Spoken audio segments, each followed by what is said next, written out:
Bienvenidos a esta edición del Foro de Análisis Global de Excelsior.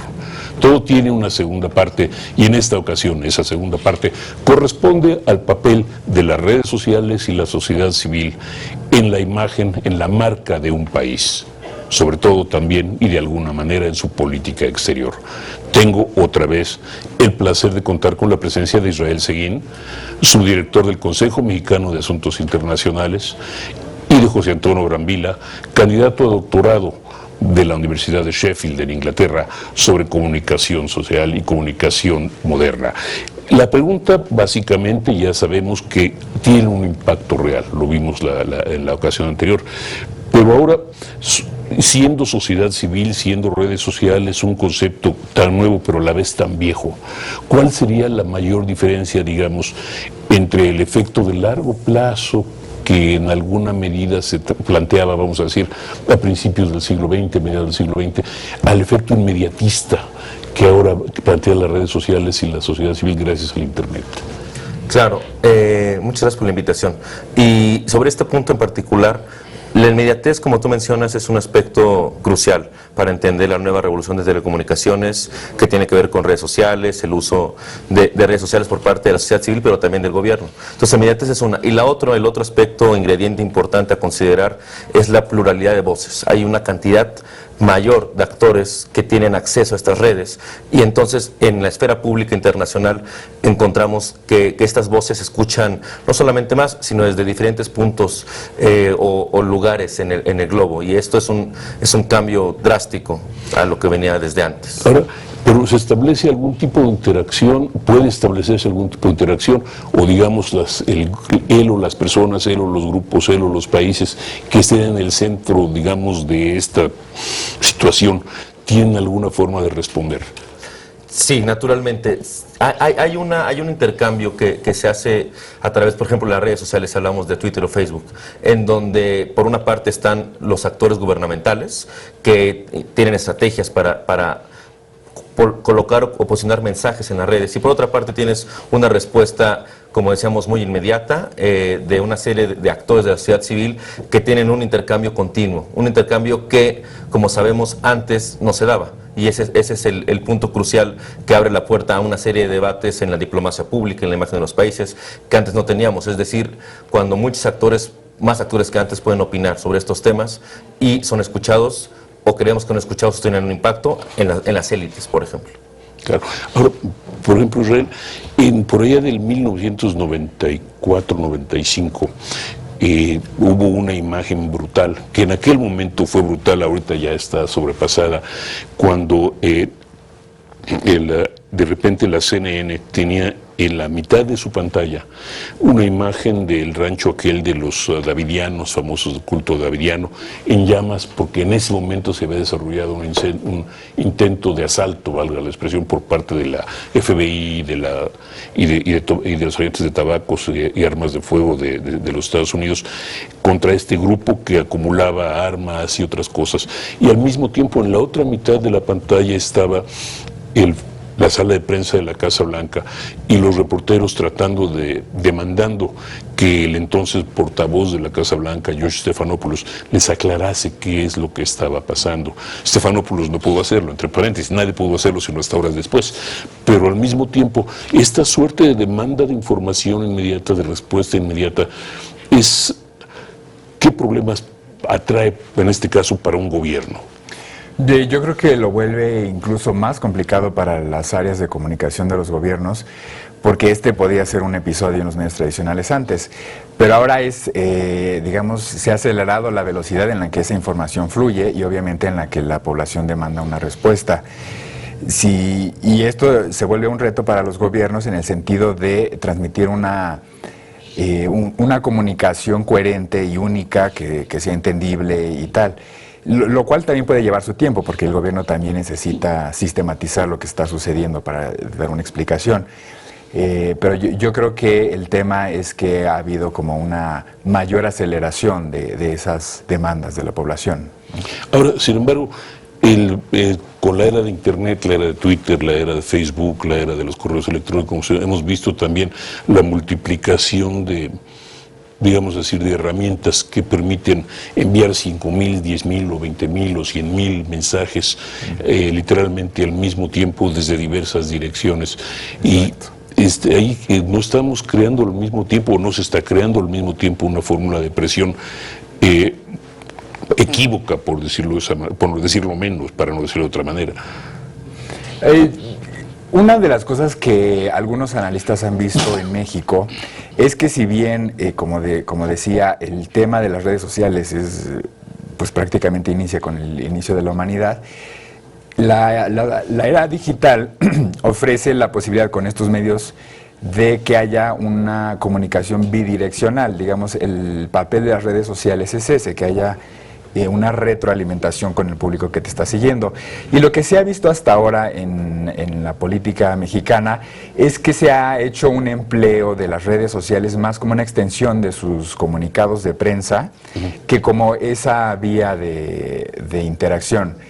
De manera que si bien esto, como decía, hay varios canales al mismo tiempo llegando de solicitud de información o de presiones, etcétera, creo que todavía hay una especie de reticencia del sector gubernamental para entablar esa interacción de dos vías e insisto, una vez que lo decidieran hacer, pues también tiene una complejidad muy grande. No, es una situación bien compleja, pero por ejemplo, antes las leyendas tardaban años, para no decir siglos, ahora tardan horas, si acaso, ¿no? Esto es la leyenda, el mito de Robin Hood tardó siglos en realizarse, la leyenda del oeste, del mito del oeste de Estados Unidos tardó décadas, para no decirlo de otra manera, y ahora, pues, digamos, una leyenda, un mito nuevo tarda tanto tiempo como tarda en ser retuiteado, literalmente, ¿no? Así es. Eso es ciertamente un desafío, como dice Israel, para la comunicación gubernamental, pero también es un desafío para la credibilidad, ¿no? Naturalmente. Por una parte, para el gobierno es un desafío y desde mi perspectiva hay una curva de aprendizaje en los últimos años en el sector público, al menos en México, en el sentido de que más actores importantes, no solo institucionales, sino también importantes de la parte gubernamental, inciden y se meten más a analizar y entender, porque es un proceso de entendimiento, por una parte. Por otra parte, como mencionaba, el asunto de la credibilidad de las noticias y si algo que era un rumor permanece como rumor en las redes, muchas veces se necesita evidentemente el papel de los medios de comunicación para hacerlo noticia, para hacerlo creíble como noticia, verificar los datos, todas esas cosas que siguen siendo las mismas, pero que con la inmediatez son un factor mucho más complicado de lo que era antes, sobre todo porque una fotografía que es tomada en el otro lado del mundo en minutos, minutos, está de este lado del mundo y puede ser puede marcar una agenda, por ejemplo, importante. Entonces eso, reto para los medios por una parte, pero también para el gobierno, y es una curva de aprendizaje, me parece. Es algo muy reciente, 5, 10, 15 años de redes sociales. Las otras comunicaciones tardaron mucho más en permear y en entenderlas cómo funcionan. Sí, pero sin embargo, hoy por hoy en las redes sociales va literalmente una buena parte de las sociedades, no voy a decir en México, porque en México es todavía relativamente pequeño, pero en Estados Unidos, en el mundo, una buena parte de la sociedad toma su información de las redes sociales y no las verifica con los medios de comunicación tradicionales. Hay un aspecto bien interesante con eso y depende mucho de los países. Revisando estudios recientes, por ejemplo en Inglaterra, es cierto que cada vez mayor gente adquiere su información a través de medios digitales. Sin embargo, ellos la adquieren a través de las marcas establecidas tradicionalmente. Es decir, son los mismos canales tradicionales de noticias, los grandes medios tradicionales, los principales proveedores en Inglaterra, incluso en la parte digital. En Estados Unidos, una historia diferente, porque ahí la penetración de medios digitales ha sido más intensa, más fuerte. Y la gente que adquiere sus noticias en medios digitales sí lo hace a través de estas marcas digitales y no de las tradicionales. Entonces depende mucho del ecosistema mediático de los países, de cada uno de los países. Israel, yo sé que Comexi ha colaborado en una serie de estudios sobre el tema, centrados en México sobre todo. ¿Es esta situación similar en México?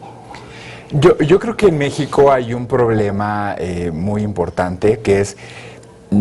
se habla mucho en términos de la agenda digital, de algunas brechas digitales y de acceso al Internet y todo esto. Pero en términos de información, en términos de ciudadanía y opinión pública, creo que hay dos factores muy importantes que hay que revisar. Uno es la conectividad a Internet y la posibilidad de tener acceso a un teléfono móvil o a la tecnología. Pero la otra es la educación política. De manera que si no hay una especie de educación política o ciudadana en la población, pues es capturada por todos estos mensajes que a veces no necesariamente son fidedignos, pero que suenan bien, o todo el tema de la inmediatez, pero no hay como esta tarea de revisar si esa información es válida, contrastarla con otros factores y puntos de vista y tal. Entonces yo creo que el problema en México tiene que ver mucho con la educación política, ¿no? La capacidad de analizar toda esta saturación de información que ya se está teniendo. Ahora, dos preguntas así, totalmente inconexas entre sí, pero igualmente importantes. Por un lado, ¿cuál es la penetración de las redes sociales en la sociedad civil mexicana? ¿De qué tamaño es la sociedad civil mexicana? Es muy interesante porque, por ejemplo, el público de Facebook a nivel mundial, México ocupa el 5º lugar. De acuerdo a un estudio de la Asociación Mexicana de Internet, el 51% hacia este año de la población tenía acceso a Internet, de los cuales hacia el 98% de esos usuarios de Internet tienen al menos una red social. Y también hacía un tablero ahí de cuál es el uso que se le da al Internet. El primero seguía siendo por motivos laborales el manejo del correo electrónico, pero el segundo, y con ritmos muy acelerados, es el uso de redes sociales. De manera que sí se está volviendo un uso, un espacio de interacción muy importante, ¿no? Todavía creo que está pues en pañales y necesita muchos elementos ahí, porque insisto, no es solo la conectividad, sino la capacidad de discernir toda esta información que nos está llegando. ¿Pero eso es para algo más que para avisar dónde está la fiesta de la noche o dónde está ubicado el alcoholímetro, o va algo más? No, hasta ahora, de acuerdo a las estadísticas, creo que va más en ese sentido. De hecho, algún estudio también por ahí decía que en general los mexicanos en redes sociales son flojos para comentar, y hacían una estadística de los 3 tipos de engagement, de involucramiento en Facebook. El 85% prefería solamente dar esta cosa de me gusta, ¿no?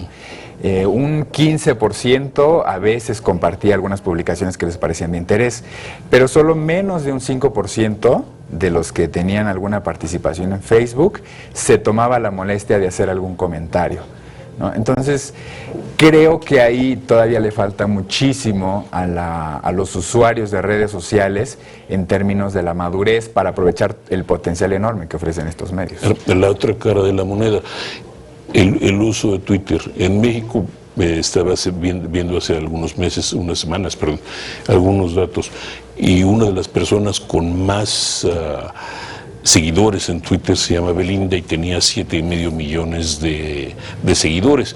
No creo que haya político en México que El presidente creo que andaba en los 3.8, algo así. Entonces, políticamente es de un involucramiento muy pobre, ¿no?, para decirlo de esa manera. Ahora, segunda parte de la pregunta, y esto le va a tocar a usted también.